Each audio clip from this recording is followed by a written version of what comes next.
Yes, okay. Tom Herman, please, come on up, the director of...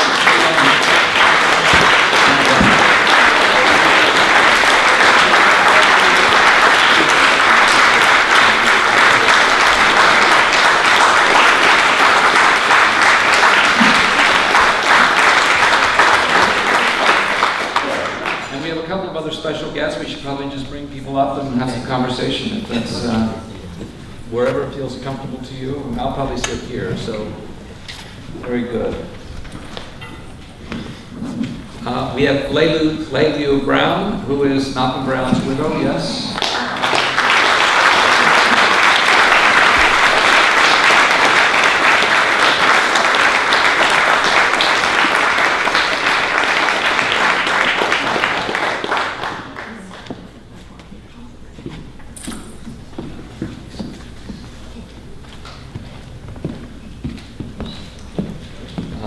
Vallely, yes? Did I got it wrong again? Good enough. No.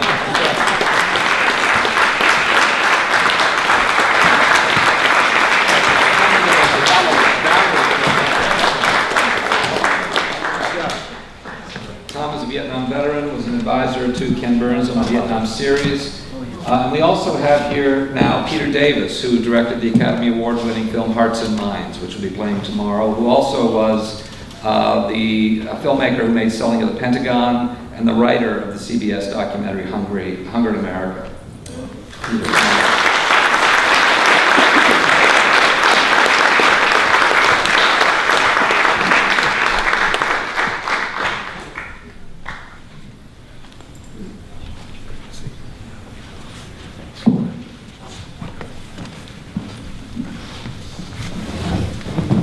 Okay, wow. Powerful film, so much to consider, so much that I think is relevant to today, so much in thinking about then and now, changes in the climate, changes in all kinds of things. We can try to start to get into it, but maybe let's start with Tom just explaining how you were drawn to this project, because of course, when did you start working on the project? That might be the first thing to get into. I started working in, is this on? You're trying to, should be. Hello. Well, this was a project over 12 years in the making. I got into it, the proximate stimulus was a period of time I spent in Vietnam as a producer for CNN. And I'd gone over there throughout Vietnam, doing stories for CNN, television stories, around the 25th anniversary of the end of the war. While I was there, I met a number of journalists who had covered the war, some of whom were back there for a reunion, some of whom were still practicing. And I started to listen to their stories, sometimes in the evening, on the rooftop bar of the Majestic Hotel. Some of the stories were even true, I learned. But I had the idea that I wanted to capture their stories on film before it was too late. I didn't know what the film was going to be when I started, which is, I'm sure Peter can speak to this, it's something not uncommon among documentary filmmakers. So I ended up interviewing over 50 correspondents, TV, radio, print, photojournalists, historians. And what emerged from the beginning days of the war until the end of the war and thereafter, and what emerged from this, what became clear to me, was the story we saw on film this afternoon, which was a story that was largely unknown, our early involvement, generally unknown, I should say, our early involvement in the war. I was surprised, certainly, with the involvement of President Kennedy, but then I got to know these five gentlemen, plus Walter Cronkite and Morley Safer, who were very important. And the result was what we have just viewed. Yeah, great. So you conducted the interviews with the five journalists. Yes. Because you started that long ago, you were able to accomplish those. Yeah, fortunately, I was able to get them all while they were alive and still had vivid memories. It wasn't always easy. David Halberstam really was very tough, testing me as to whether, you had the same experience, Peter, whether I was going to do a serious story or not. But eventually he gave us, I think, 5 separate interviews. Malcolm Brown, Leilu's husband, in fact, when we first came up to Thetford, Vermont, where Mal and Leilu still is there, Mal didn't want to, he said, you can come and talk to me, but no cameras allowed. He was in the early stages then of his Parkinson's disease, which ultimately took his life. The second time we came up, there was the same restriction, but we threw the camera in the trunk just in case. And ultimately, and maybe this was with a bit of Leilu's prodding, he allowed us to film. And, well, again, we saw a lot of that on screen. Leilu, what was Malcolm's response? How was it that he made a decision to be willing to be filmed? Well, I think it's that he wanted to leave it as a history for young people in the future about how to cover the war in general. I think that convinced him to have the camera done. This is important oral history, for sure. And I think the other thing I'm drawn to, Tom, is to ask how your view of this coverage, the war itself, this period of time was influenced by your work. What discoveries did you make? Well, I think it's very interesting because this is really right the beginning of the American involvement in Vietnam, and also it was under the regime which is authoritarian, and the Vietnamese people were not really very pleased, especially with a president as a stranger. He came from the north and we from the south, and him being a president and a dictator.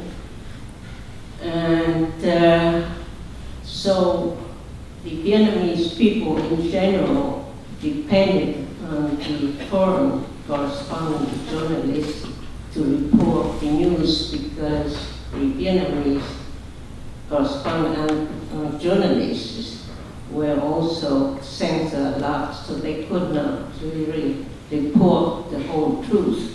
And so this is with the foreign correspondence, it was really very important for the Vietnam. So, very good. And Tom, so what discoveries, what revelations, what unexpected developments did you find? Well, I hope this, Jay, is responsive to your question. But I remember when I was in grade school, one of my grade school buddies, Trini Robb, is sitting here in the second row. Hi, Trini. Thanks for coming.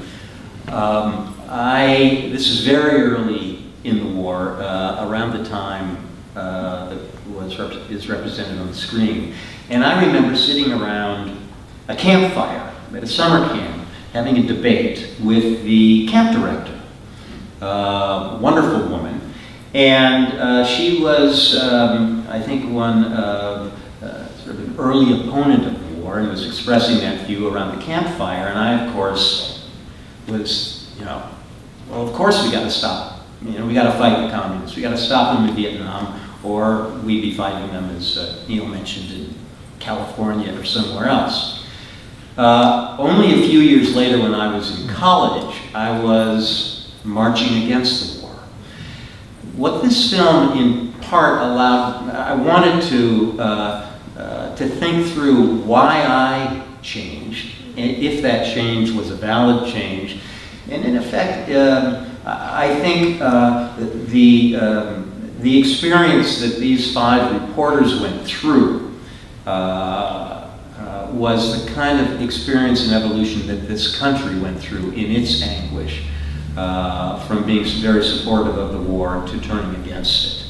And well, what did I discover? I think I discovered that the young Tom Herman, who as a young man was marching in the streets of Philadelphia and Washington against the war, probably had a better sense as to the reality of it than the very young Tom Herman at the campus school in Milwaukee, Wisconsin.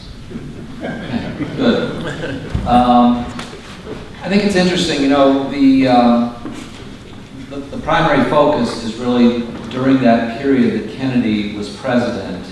Of course, Peter Davis's film Hearts and Minds charts the history that goes back before the Kennedy administration, includes the American support for the French in Indochina, also has this extraordinary revelation where the former French Foreign Minister Georges Bidault tells the story of being approached by John Foster Dulles in Paris, with Dulles saying that he wants the French to use nuclear weapons at Dien Bien Phu, and saying in fact that he has not one but 2 nuclear bombs ready to go.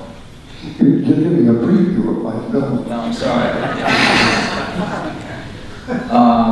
So, you know, with Reagan, I actually worked on the Pentagon Papers trial, so I also got involved in a close examination of the history, because my job was to essentially find in the public record disclosures that included daily briefings in Saigon, the memoirs of Roger Hilsman, writings and pronouncements that had been made in the public record that essentially corresponded frequently word for word to material in the Pentagon Papers, because part of the original defense strategy was to show that this is just a confirmation of a lot of information that is already out there, but that government officials selectively leaked this information, but didn't completely leak it, and leaked it often to their own advantage, blah, blah, blah. But anyway, it never got tested in court because Nixon bribed the judge with the offer of the FBI directorship, so it never came to fruition.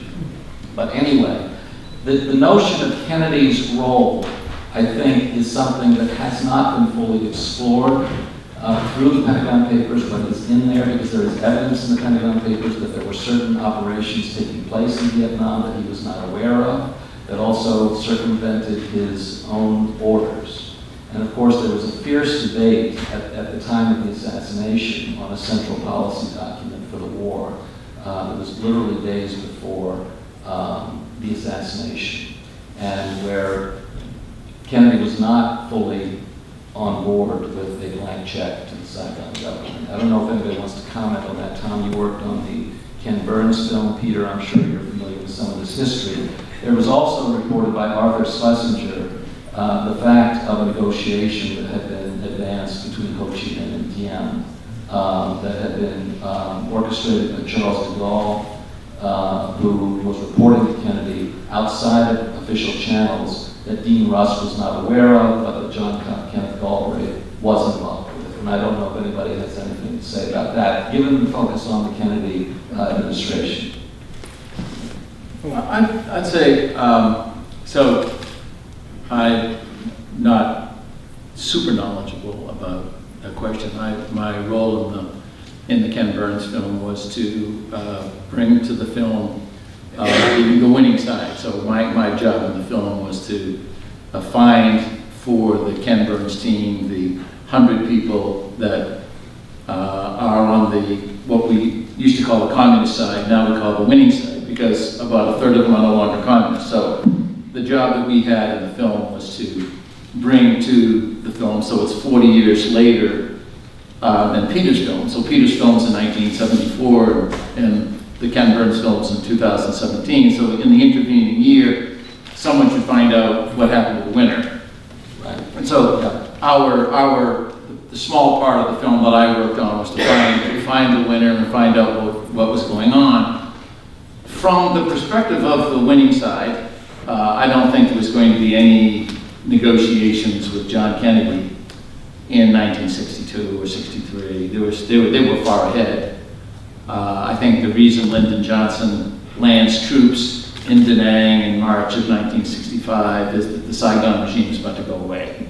the Saigon regime is about to collapse the way that Tom has put it in the film. I don't think the American public knew that Saigon could have collapsed then. I think in the Pentagon Papers you'll see the government thinks, the American government thinks Saigon can collapse then. And I think Kennedy is reluctant to commit more troops, but when we trying to figure out that in making of the PBS film, we knew we'd never been able to answer that question. That question's not answerable.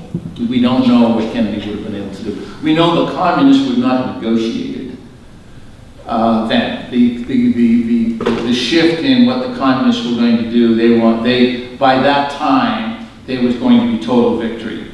There was a previous time when I think Ho Chi Minh and Jia would have entered into some political dialogue, something more than happened at the Geneva Convention, but they were winning, and I don't think they were going to negotiate with anybody.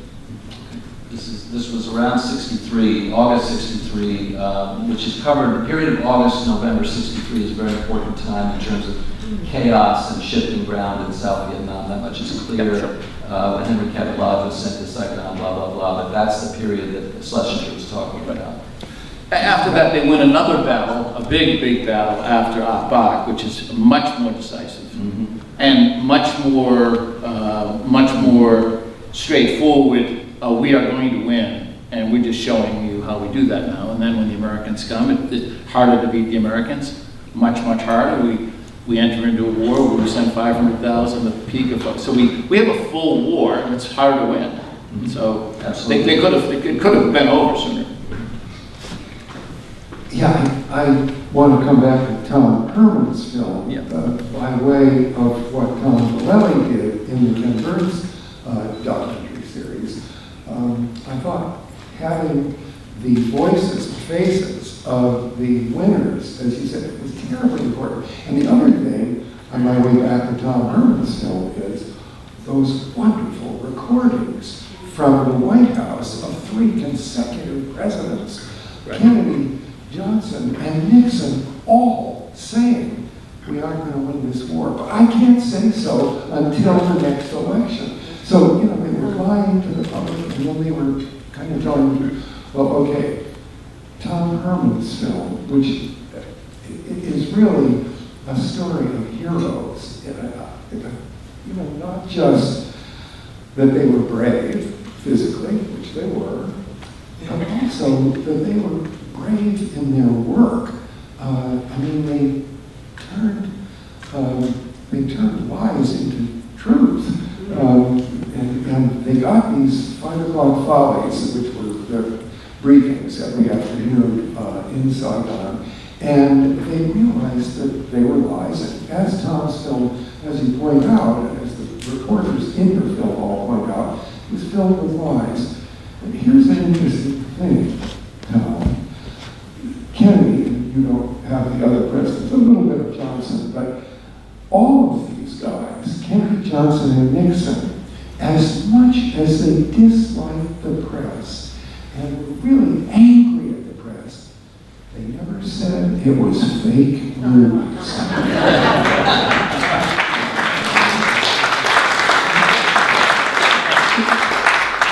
This film didn't do anything else, and it did a lot else.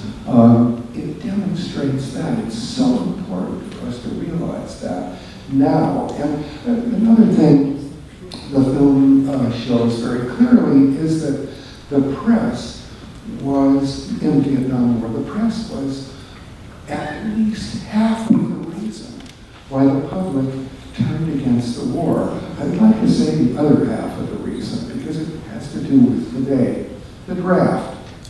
We don't have drafts anymore, because if we did, we'd have an anti-war movement. We don't have anti-war movements anymore. We just have wars. And so it's really important to look at Tom's film and understand the changes that have happened since then. I think that we still do have a very courageous press. You see it in the Washington Post and the New York Times every day, and CNN is a whole water.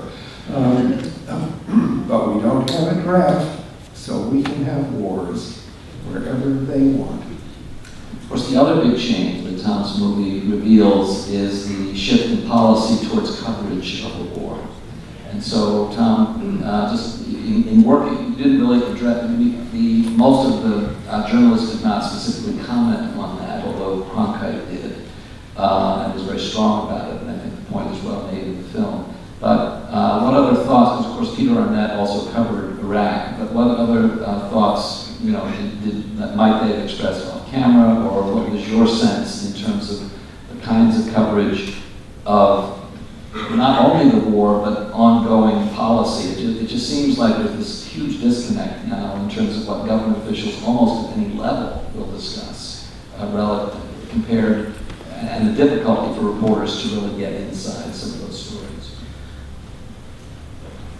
It's more difficult, much more difficult today to cover conflict than it was when Halberstam, Sheehan, Lieu Browne, and the others were covering conflict. In Vietnam, the journalists could go out on practically any mission.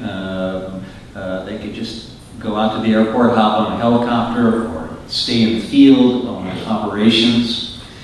And there was no censorship. As a result of that war, and this is what Morley Sager was talking about, and Peter Arnett, the military realized it was a big mistake, and for a while, journalists were completely cut out of the war. Some of you remember we had an invasion of Grenada. Journalists weren't even allowed in. And after that, there was some relaxation, and the result today is that, people can be embedded, but journalists can be embedded, but that really isn't freedom to cover what you want. When Peter and I and a crew went to Baghdad you saw some of that footage toward the end of the film, we were required to agree to a whole list of rules or we would have been kicked out of there. Among the rules were we were not allowed to quote anybody anonymously, okay? You had to say, John Paul Vann, Tommy Vallely, etc. We had to sign this. And Peter, said, what this is a backdoor censorship. David Halberstam explained it by, if you quote a colonel in the afternoon, the next morning he's no longer going to be a colonel. So the government censorship, the access to news is much more restricted. In addition to that, and you talked about the bravery of these people, it's much more dangerous today. The journalists that we saw in this film were usually out with the American military. It was much more difficult until very later in the war. Peter, I'd like to hear your thoughts on it. To go to the other side, the major exception to that being Cambodia, and quite a number of journalists killed really in 1 week when we invaded. And but it's much more dangerous. And captured. Dick Dutton was captured.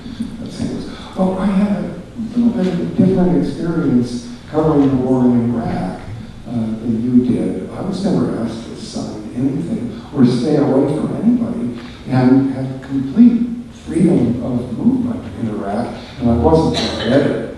I just went to Iraq, covered it for the nation, and came back.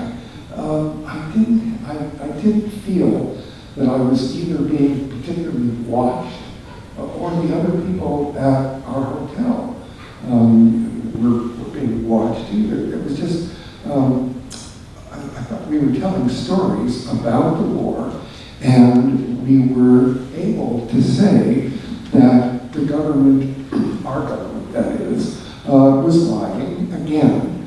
They have to be always saying they're making progress. If they ever admitted that they weren't making progress, the war would be over. I think the last person in government who ever said the news is bad, tonight, all bad, was Franklin D. Roosevelt at the beginning of World War II. He said in one of his fireside chats, "I don't have any good news tonight."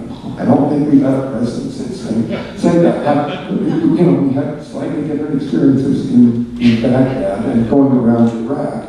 And I did feel, I bet you did too, I did feel in danger in Iraq. It wasn't a picnic. As a matter of fact, I was on my honeymoon, more or less. My wife was also covering the war in Iraq. And we didn't really start the honeymoon until we got back out to Jordan. Jordan was fun.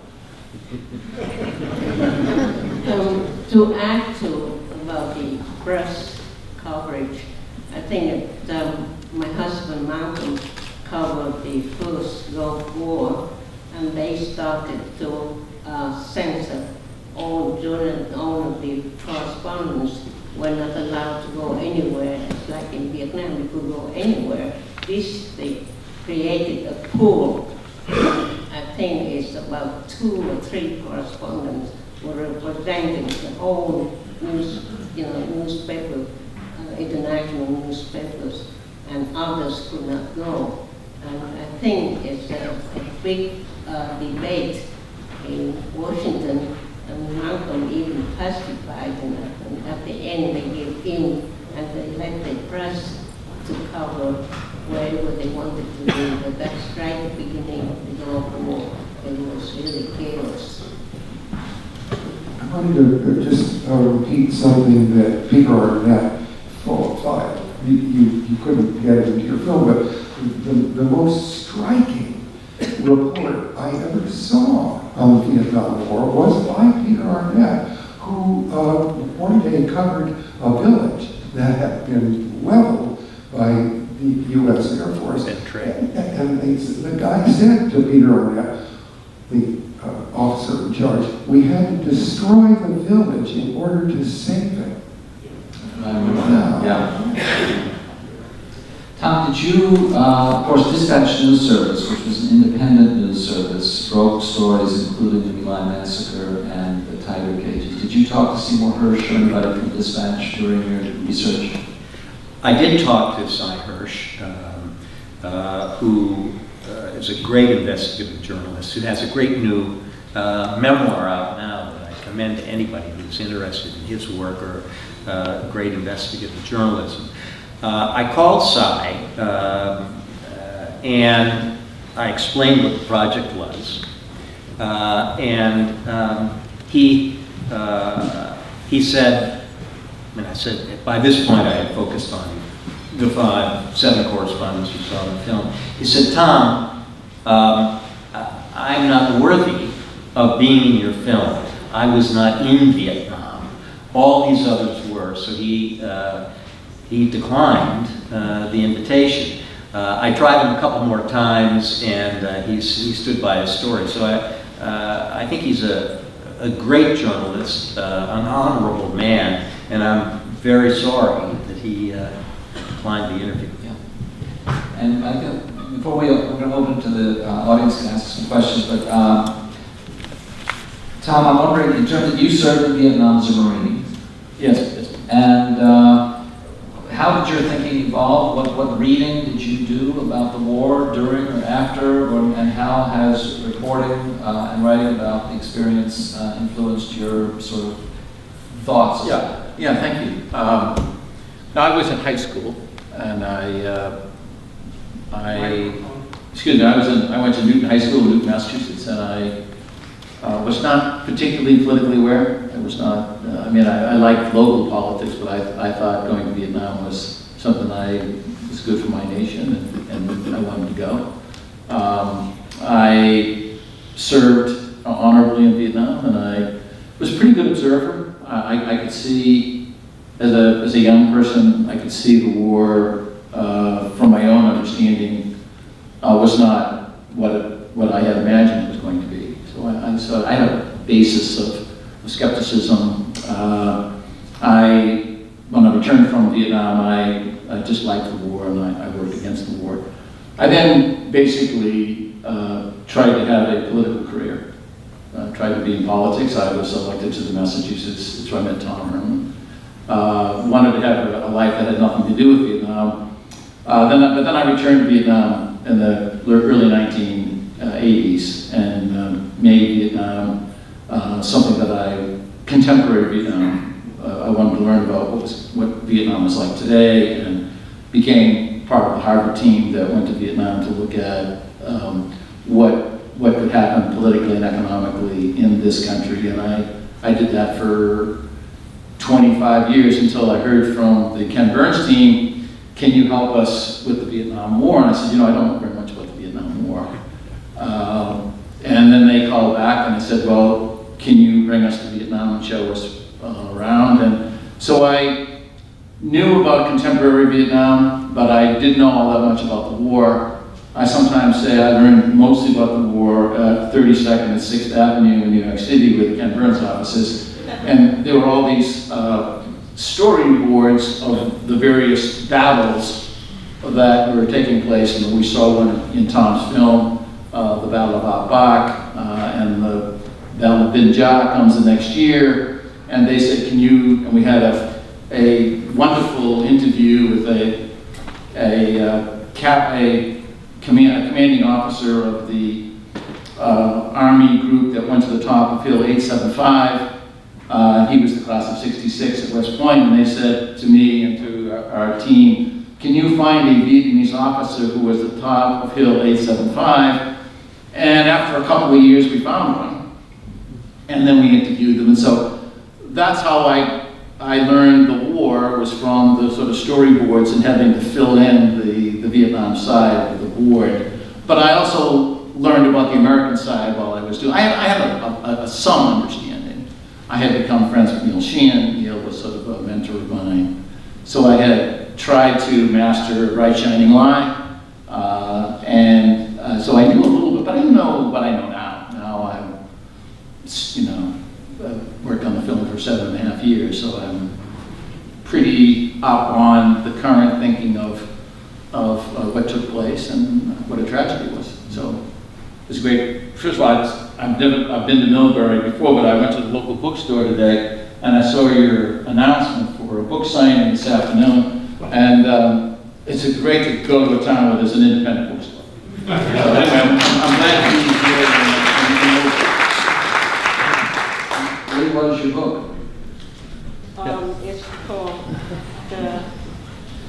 It's called Bend the Willow.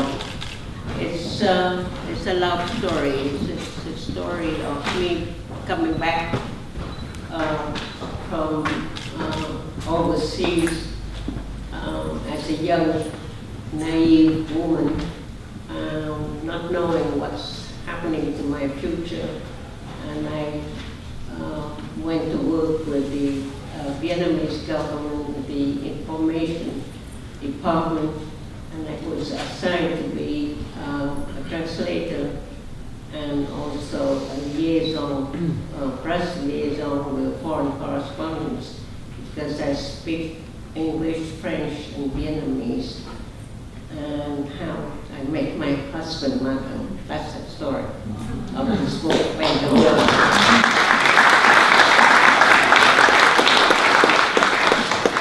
It's Lieu's mom. It's a terrific book. It is a love story, a narrative love story of Malcolm and Lieu. But it also is a wonderful portrait through Vietnamese eyes, those being Lieu's, of the period, both preceding and then during the period of this film and a bit thereafter. It's illuminating. Magical. Thank you for writing it. Thank you. And it's interesting hearing Tom's story about going back to Vietnam and wanting to make a connection to sort of contemporary Vietnam. There was an NPR story a couple of years ago about a helicopter pilot who went back to Vietnam, wanted to do something constructive, and started a little fish market along the coast. And one day, a woman came up and said, "I remember you. I'm the one who shot down your helicopter in 1967." And he hired her on the spot, and they continued to work together in the fish market. Anyway, any questions that people have that they'd like to, yeah, Carl. Tom, I understand your interviews with David Halberstam and Neil Sheehan and so forth happened. You did those interviews. So much of the footage of Malcolm Browne scenes earlier. What's that from? No, What were some of your challenges in figuring out what footage to show, just to demonstrate this drama? Carl's asking about what challenges in deciding what footage to show and where the early material from Malcolm Browne originated. well, I did all the interviews. I think that indeed the interview with Malcolm was maybe the first one I did. We did interview him some more. There was some footage there in Amsterdam. But yes, I did all of the interviews. And your question, how do you choose? Well, that's a tough one. I'd also like to hear Peter's thought on it. But, this film is an hour and a half long. We had well over 100 hours of interviews alone, not to mention all of the B-roll. You're a great interviewer, by the way. Just one. Because you stay out of it. You get them to talk. That's wonderful. Well, that's the challenge. The interviews were good because the subject of the interviews were so good. But coming from you, Peter, that's great praise. Thank you. It is one of the difficulties of anyone making a film to keep the focus, to keep it moving along, to stay to the story. There are many stories that I thought were terrific, funny, moving, that aren't in the film. I had two great editors who kept saying, keep your focus on the film, keep moving it along, moving it along. And filmmaking is a collaborative art. Without those gifted and very tough editors, this film would have wandered around probably more than it already did. But it's tough. It's like cutting off an arm or a leg. It's a great story. You can't put it here. I agree. I agree. Well, something else about Tom's film that I'd like to just add is that it's a kind of romance, because those guys that were kids then were having what somebody who isn't in your film, Michael Hare, who wrote the great book Dispatches about Vietnam, called What We Had Instead of Vietnam Was What We Had Instead of Happy Childhoods. And these guys, and your music adds to that. There is a romance about it. This is where, Edward R. Murrow said, after he covered the second war, he said, I left all of my youth and half of my heart in London. And that kind of happened in the Vietnam War too, with these great reporters. Well, and just to pivot off of your point, Peter, these were all great reporters as young men, and they all had great, varied careers with a lot of fabulous experiences. To a person, they said that their time, they told me, to a person, their time in Vietnam, the work they did in Vietnam was the most important work they had done in their entire careers. And just one quick point about Michael Hare, the author of a great Vietnam memoir called Dispatches. There were two people who turned me down for interviews, only two, Cy Hirsch and Michael Hare. And I called Michael Hare, who was living in upstate New York. He had become a Buddhist, and I explained my project. And he said, Tom, let me tell you something. The war is over. Did you hear me? The war is over. Yeah. Did you interview Don Luce at all? No. No. Who's a Vermonter? Yeah, grew up in Vermont. Yeah. Yes. Thank you for this film, and it's just so relevant today.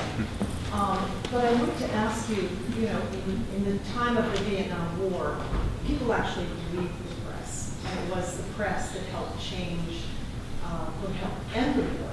But today, not only do some look at the press as the enemy of the people, but a lot of people aren't even reading this great reporting that's in the Washington Post and the New York Times. I've talked to so many young people who don't even know what sourcing is and are looking at websites that, the real fake news. And I just wondered sort of what your take on, today's, how the news press. Good question. How the press is viewed today. The question of how the press was influential in people's thinking during that time, and sort of a counterforce, really, in some ways, and how your thinking is relative to today. Does the press have influence? What is the position of the press? What is the future of the press? It's more populist. There is great journalism being practiced today. Great journalism, and in this age of Trumpism,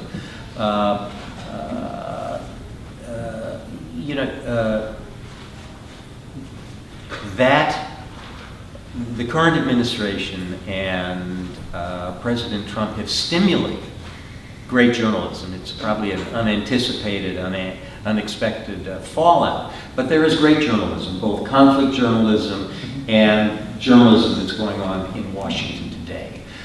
There's bad journalism too, but I think that we should all be very proud and try to absorb and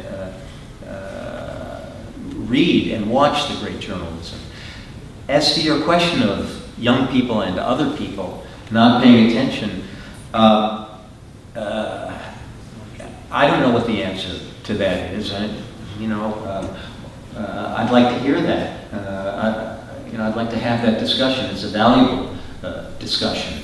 I do find that in the circles that I circulate in, there are many people of all ages who are paying closer attention to the news today than they may have a few years ago. And let me make one other point, and I think it's something Peter was alluding to. Even Richard Nixon, who may not be the favorite president of everybody in this room, he didn't call the press the enemy. He said the press may be his enemy, but they aren't the enemy of the people. So the attacks on the press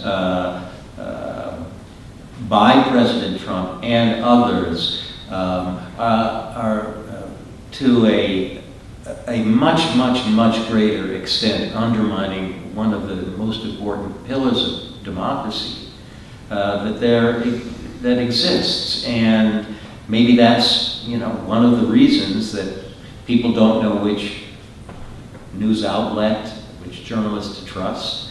Another reason for it is this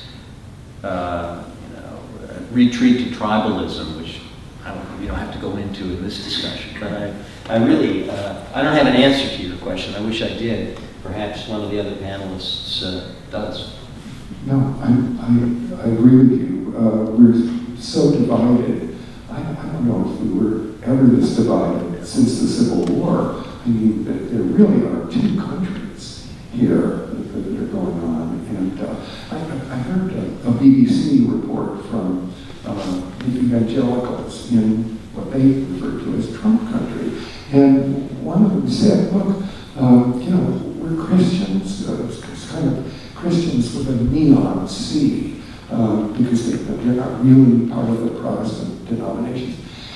And the guy said to the BBC reporter, we don't believe in a lot of the things that Trump has done in his personal life. We're all sinners, but he's a womanizer. But, the guy said, between a womanizer and someone who approves of gay marriage, I'll take the womanizer. So, how can you talk to that person? There you also are getting towards a situation where the political stances have nothing to do with interpretations of reporting and news, but instead sort of embedded social attitudes that are sort of, and it also means that the political debate is not really front and center. I mean, the question, politicians were slow to act on the question of the Vietnam War, but the debate was there, and it was happening, and people were aware of it. And the nation as a whole was engaged in that debate based on information to the extent that they acquired it. And now there are just so many fragmented places where priorities diverge that bringing a common dialogue into focus is nearly impossible. And I think that's what we're seeing is that breakdown. You know, it was the New York Times, I believe it's the New York Times, because I read the story that broke the story about the kids being separated from their parents and the immigration, and it was good investigative reporting. But it took like 3 weeks for the story to start actually getting traction, which was interesting. And of course, you made the film Selling at the Pentagon and wrote Hunger in America, which back in the days when there were only 3 networks, which meant loads of people saw it, and literally the policy change started the next day. I mean, in Congress, on the question of hunger in America, there was immediate action. And it even involved the White House. And on the question of selling the Pentagon, likewise, immediate investigation into the questions that were raised by the documentary. And now, I mean, that was big news, this notion of kids being separated from their parents. And it did finally get traction. But a lot of stories show up, come and go, that would seem to necessitate some response. But they don't. They just become information in the, you know, cybersphere, and they don't actually change the conversation. But the fact that Vietnam War coverage did change the conversation. It was a very long conversation. One can debate whether or not we had a sufficient discussion after the end of the war to really learn from it. But, you know, that's another discussion also. But the nature of how we had a dialogue as a nation, and the importance of that to democratic process. You know. Did any of you know John Paul Van personally? Did anybody know John Paul Van personally? And also, did Neil Sheehan have more access to him than the other reporters? Because he seemed really crucial to their narrative, counter-narrative that those reporters built. I certainly, maybe Peter knew John Van, but I'm too young a little bit. So Neil Sheehan, and when he writes his masterpiece, it's called The Bright Shining Light. It's also a biography of John Van. And I think in Tom Herman's film, Neil Sheehan, at the time when he's a lieutenant colonel in the Mekong Delta, Neil Sheehan doesn't even know John Van. Neil Sheehan thinks he knows John Van. Neil Sheehan then later on, over a 16-year period in writing Lieu Browne Shining Light, there was a little interruption where he got a car accident, but it took John Van, let's say, a decade plus to piece together the life of John Van. And when he pieces together the life of John Van, he sees a more complicated figure than the one that's in Tom Herman's film. He's not, at the end of his life, the same lieutenant colonel that knew the Americans and the South Vietnamese were all killing the wrong people.